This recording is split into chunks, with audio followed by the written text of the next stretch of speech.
একজন ক্রীড়ানুরাগী হিসেবে যখন আমি ফলো করতাম, থাম্বনেইলের সাথে বা ক্যাপশনের সাথে কন্টেন্টের মিল খুঁজে পাওয়া মাঝে মধ্যে কষ্ট হয়ে যায়। বুঝতে পারলাম যে সাংবাদিকতায়, পুরো সাংবাদিকতায় আপনাদের কোনো বেতন কাঠামো নেই।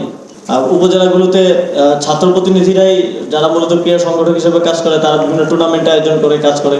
তো সেই জায়গা থেকে রেখেছি এবং ক্রীড়া সাংবাদিক রেখেছি। আমরা ইতিমধ্যেই কিছু পদক্ষেপ নিয়েছি এবং সে অনুযায়ী আমরা কাজ করছি। যেমন জেলা ক্রীড়া সংস্থা, বিভাগীয় ক্রীড়া সংস্থা এবং উপজেলা ক্রীড়া সংস্থার ব্যাপারে আমরা নির্দেশনা দিয়েছি। সেগুলোকে বিরাজনীতিকরণ করার জন্য এবং যারা ক্রীড়ানুরাগী এবং ক্রীড়া সংশ্লিষ্ট তাদেরকে দিয়ে পুনর্গঠন করার জন্য নির্দেশনা দিয়েছে এবং ফেডারেশনগুলোকেও যাতে সেভাবে পুনর্গঠন করা যায় সেই জন্য একটা সার্চ কমিটি আমরা গঠন করেছি। এবং সার্চ কমিটিতে আপনাদের প্রতিনিধিদেরকে রাখার কারণ হচ্ছে যারা দীর্ঘদিন ধরে ক্রীড়া সাংবাদিকতা করেছেন তাদের কাছে একটা সামগ্রিক ধারণা আছে।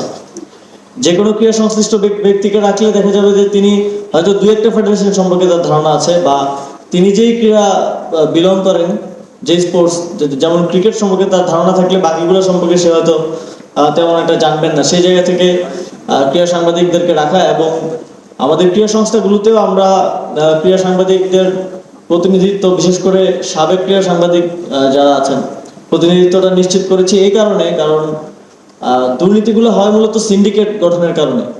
যেটা আমরা দেখেছি যে প্রত্যেকটা জায়গায় যাদেরকে দায়িত্ব দেওয়া হয় তারা নিজেদের মধ্যে একটা সিন্ডিকেট করে ফেলে এবং সেভাবেই তারা নিজেদের মতো করে ভাগ বাটোয়ারা করে, যেটা বলা হয় আর কি, পরিচালনা করে। তো সেই কারণে সিন্ডিকেট যাতে না হতে পারে সেরকম একটা ব্যবস্থা আমরা তো আর প্রত্যেকটা জায়গায়, প্রত্যেকটা উপজেলায় ধরে ধরে ঠিক করতে পারবো না। তো সেই জায়গা থেকে সিন্ডিকেট যাতে না হতে পারে সেই ব্যবস্থা হিসেবে আমরা সেখানে স্থানীয় ক্রীড়া সংগঠক, ছাত্র প্রতিনিধি রেখেছি। উপজেলাগুলোতে ছাত্র প্রতিনিধিরাই, যারা মূলত ক্রীড়া সংগঠক হিসেবে কাজ করে, তারা বিভিন্ন টুর্নামেন্ট আয়োজন করে কাজ করে। তো সেই জায়গা থেকে রেখেছি এবং ক্রীড়া সাংবাদিক রেখেছি। তবে আমাদের নির্দেশনা থাকবে আনঅফিসিয়ালি, অফিসিয়ালিও, যে যারা সাবেক ক্রীড়া সাংবাদিক তাদেরকে প্রাধান্য দেওয়ার জন্য, যাতে কনফ্লিক্ট অফ ইন্টারেস্ট না হয়। এই ইনসাইটটা আপনারা দিয়েছেন, সেজন্য ধন্যবাদ। ক্রীড়ার ক্ষেত্রে যেমন সংস্কারের প্রয়োজন আছে, একই সাথে আমার মনে হয় প্রতিটি ক্ষেত্রেই সংস্কারের প্রয়োজন আছে। আমাদের তথ্য সম্প্রচার মন্ত্রণালয় থেকে হয়তো সাংবাদিকতায় কি কি সংস্কারের প্রয়োজন আছে সে বিষয়ে আমরা সাংবাদিক নেতৃবৃন্দের সাথে বসবো এবং বসছি।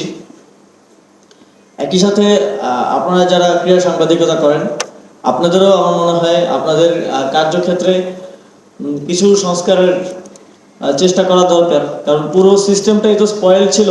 এর মধ্যে কোনো জায়গাতেই আসলে সেভাবে কোনো প্রতিষ্ঠান গড়ে ওঠেনি।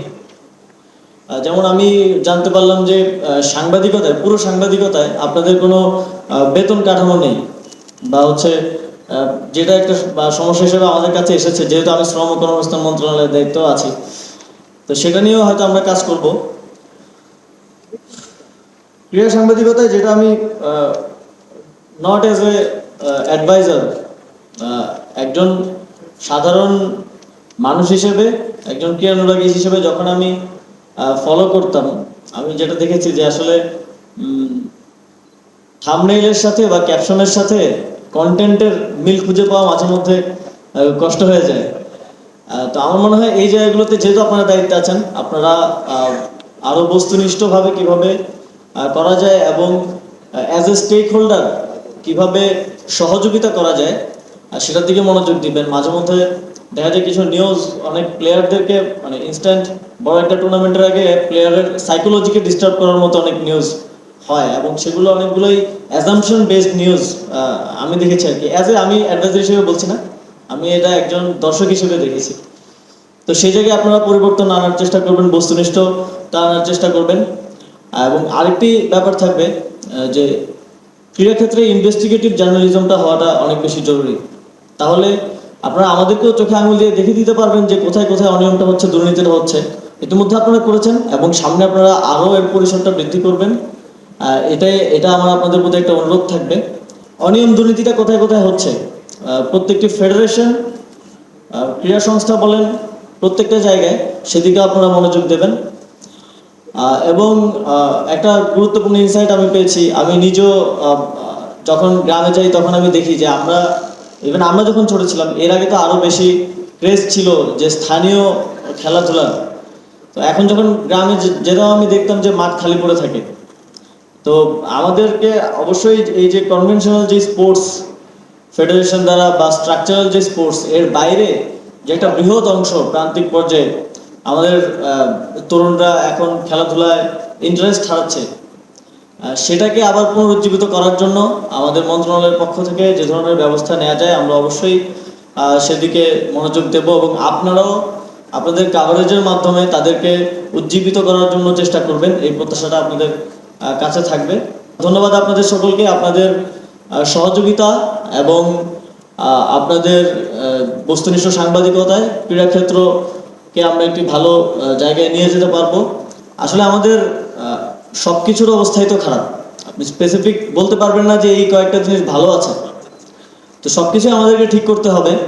আমি অবশ্যই সময় করে পরিদর্শন করার চেষ্টা করবো, আমি ইতিপূর্বে করেছি এবং ওইভাবে আগে থেকে খবর দিয়ে না হুট করেই আমরা চলে যাওয়াটা আমার ওইটাই ভালো লাগে এবং আসল যে চিত্রটা সেটা তখন আমি দেখতে পারি।